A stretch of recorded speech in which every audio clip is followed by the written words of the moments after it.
Habari Gani. Welcome, welcome, beautiful souls. Welcome to my channel. Welcome to day 5 of Kwanzaa. The concept that we are asked to reflect upon today is nia, purpose. And this is a concept upon which I have reflected on many different occasions. And as I was listening to Queen Osette's video and just integrating some of her questions, she asked, is there a place for me? Have I been on a journey trying to fit in? Really interesting question. Have I been on a journey trying to fit in? It's something that I will continue to, I'm going to put that question on a journal page because I think that is, there's certainly have been times in my life where that was the case. And I really feel that I've stepped away from that now. But I'm sure there's always times where we feel it's safer or better for one reason or another to try to fit in. The focus of nia, though, I feel is more authentic, more true, more in alignment with the yogic concept of dharma. Some other questions she offered were, why am I here? Why did something happen? We are here to design our own unique paths, true purpose. We are here to let go of outmoded ways. We move into a place where we can be and grow. So really big questions. There's a couple things I want to share with you before I get to today's spread. One is, if you are interested in yogic teachings about purpose, about life purpose, this is one of my favorite books. I have been through it cover to cover. This copy is, it's well marked up, and I'm going to leave it out and go through it again. Stephen Cope writes very personally, and he tells the story of, this is one of the translations of the Bhagavad Gita that I have. I have several. And he goes through the main lessons of the Bhagavad Gita in relation to experiences that he has had, and with people and with a group. And it's just a really personal way to understand the concepts that Krishna relays to Arjuna in the Bhagavad Gita. And so I want to thank this entire Kwanzaa experience for bringing forth these really powerful, deep concepts and bringing them to the surface, and so much in 7 short days to consider and reflect, and certainly cannot be integrated, digested in 7 days. These are readings that I will need to come back to again and again and look at. Perhaps I'm thinking one of my best strategies is perhaps to go back and revisit 1 per month and work with 1 per month, because it's just way too short of a period to take this all in. These readings, these spreads are not for the faint of heart, but they are deep, and they are, I totally recommend anybody who is wanting to do a little more self-reflection and self-study to take this on. And really at any time where you're feeling that this is the kind of path you need to walk, and to look a little bit deeper. So let's get to today's spread. I'm using the Ember and Aura Tarot today by Jamie Richardson. And again, we have a 7-card spread. And today's spread is 4 on the left and then 3 in a row. And I'll lay out the cards and then I'll go to the individual questions for each position. So just taking a moment to contemplate my purpose, my dharma, and just asking Spirit to help bring clarity to this question, this deep question that has so many layers. And trust that what is revealed today. Okay, I need to do one more shuffle. And trust that what is revealed today is exactly what I need to hear. There we go. That's the kind of cut that makes it feel. Sometimes you cut the cards and it just doesn't feel right. So we have 1, 2 is below there. 3, 4. I actually may trim the backs of these cards. 5, 6, and 7. Okay.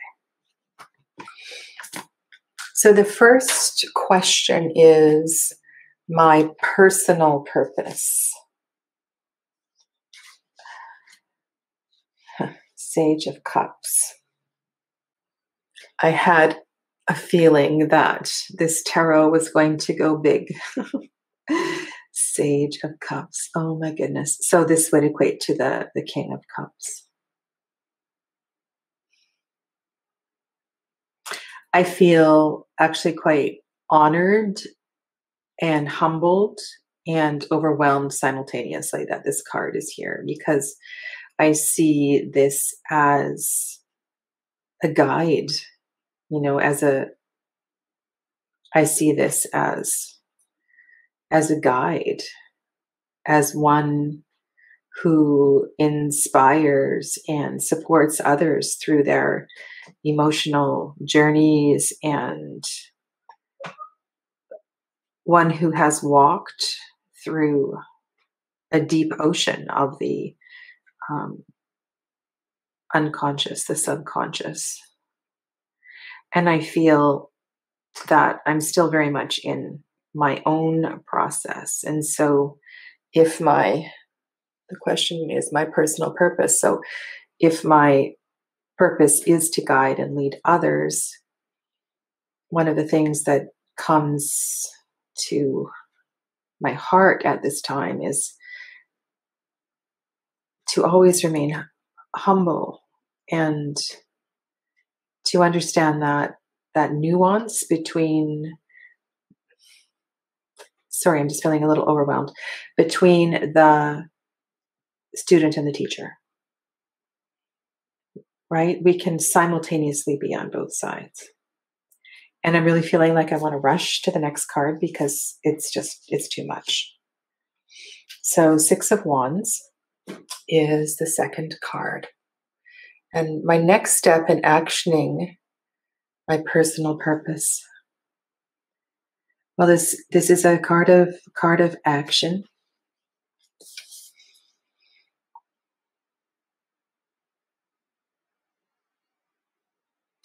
And it really feels as if this is a card of,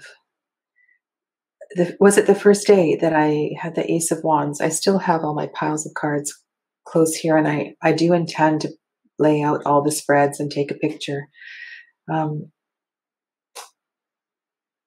this feels like a amplification of that, like a continuation of that journey of spreading light and showing others how to walk the path. It's almost as if those wands that are tucked in behind her back are helping to keep her tall. She's on a rock, she's standing tall. The light is emitting from her shoulders, from her neck, from her throat chakra. She also has the light emitting from her hands. which I see as the Reiki healing. This just feels like just continue with your work, sadhana. Just carry on. Stand tall and all will be well. And then we go 5 of Wands. So from the 6 of Wands to the 5 of Wands.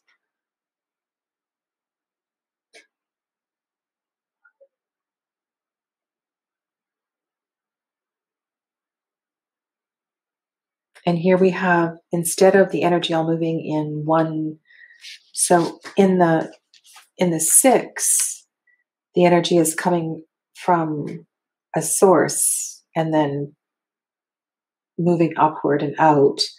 And then in the 5, the energy is dispersed. It's chaotic. And the question is, my ancestral purpose. My ancestral purpose. Is my ancestral purpose to challenge? Is my ancestral purpose to play the devil's advocate? Sometimes I feel like it is when I'm doing live readings and rewording people's questions. And I often find myself saying things like, when I'm rewording their questions, I am finding kindness, yet a directness in seeing what's underneath their superficial questions, or the surface of the question, not saying their questions are superficial. So I feel like my ancestral purpose is to stir up the pot a bit, make people uncomfortable. That's it. Make people uncomfortable. And okay, I've got this now. So make people uncomfortable, but also help people to lean into their own discomfort so that they can start to move through whatever it is that they need to move through. The 4th card is how I can honor and respect my ancestral purpose. How I can honor and respect my ancestral purpose. Beautiful. Ritual. Fire ceremony. Moon ceremony. Worship. Getting up at 3 o'clock in the morning and doing my sadhana.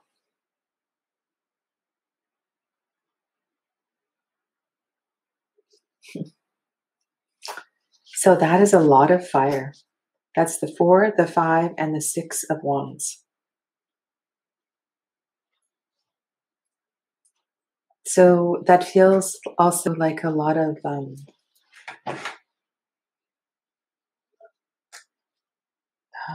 I'm going to look at what's coming else in the reading, but it also feels like a lot of pressure. A lot of pressure. We have another sage. Another sage. So, I guess my dharma, my purpose is one of leadership. And I chose this deck because this deck was downloaded during a retreat. This was not a deck that was planned to be created. And I love the way that it was created. There's something really magical about what's going on in the background. I feel like she's a bit of a apothecary. She's a medicine woman.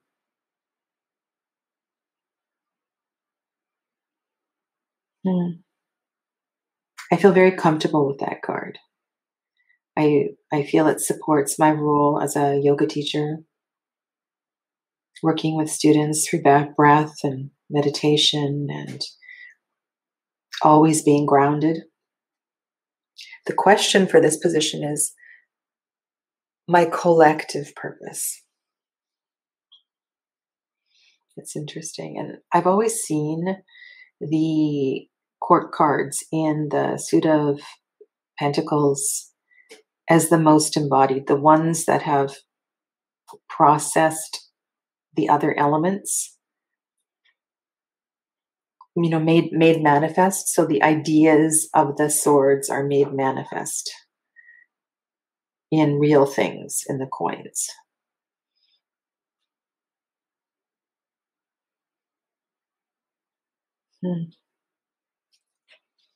Okay, let's see what else we've got going here. We have the Daughter of Wands, more fire. Do you remember in the reading where I was saying, well, maybe, this is about working together with my daughter in creation or working with younger people.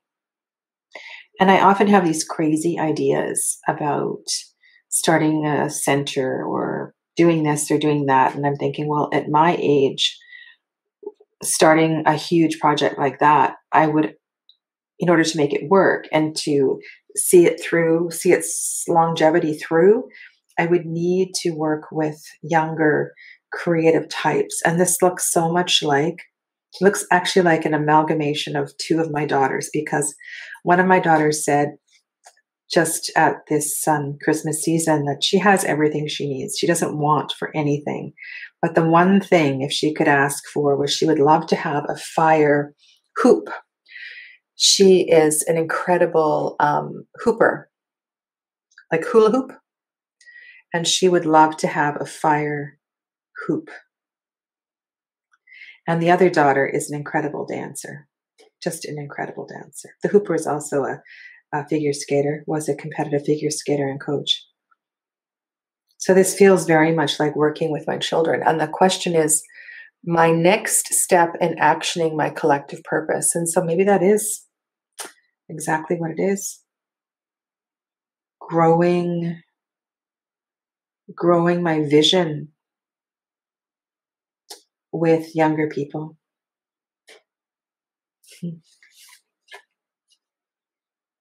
Oh, and with my son too, apparently. Isn't that interesting? That's so interesting. I really see this as coming together with other people.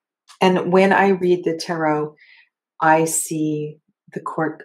So one of the things I say over and over again, because I do a lot of teaching of tarot as well too, is that the 16 aspects of the court are represented to us externally through other people, because sometimes it's easier to see the qualities in other people, but actually those people are there to reflect back what is in us, so I'm fully aware that while I'm saying, my daughters and my son, that this is actually me as well too, and that these qualities are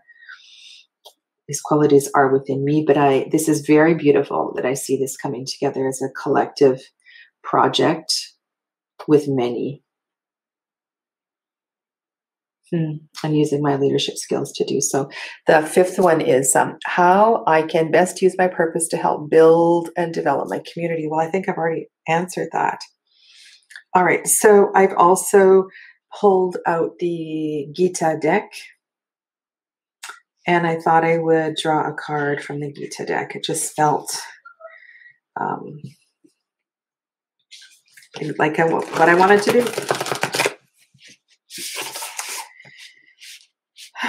Well, I felt compelled to do this. All right, so I'm asking for clarification on my soul purpose, on my collective purpose in this lifetime,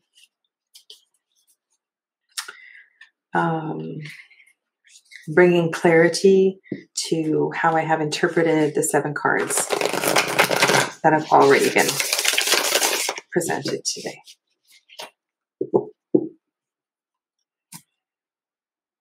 Again, another super easy cut. So it is, the keyword is intelligence. The passage is chapter 3, verse 42. The senses are superior to matter, Mind is higher than the senses, and higher than the mind is intelligence. But the soul is higher still. So I'm going to just go to the translation that I brought to the table. So chapter 3, verse 42. And it's not very long. I'm just going to read it to you. And so I'm reading from the book that I showed you earlier. This is chapter 3. I'm going to read 4 verses here, 40 to 43. Desire dwells in the senses, the mind, and the understanding. In all these, it obscures wisdom and perplexes the embodied self.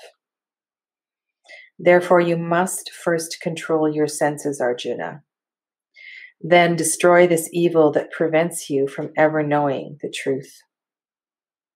Men say that the senses are strong, but the mind is stronger than the senses. The understanding is stronger than the mind, and strongest is the self.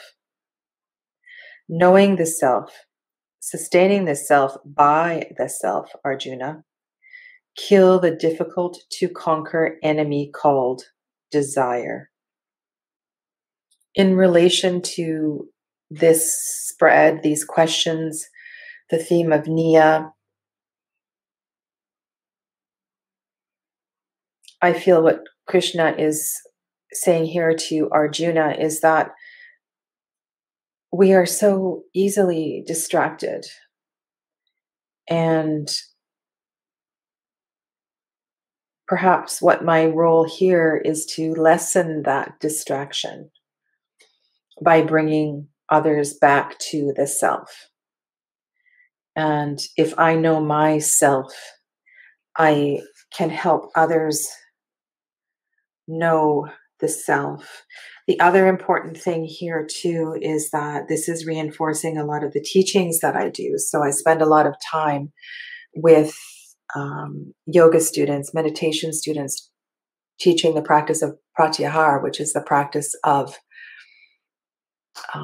not being so distracted by the external. So again, lots to consider and digest. Thank you for being a part of my day 5. Habari Gani. Namaste.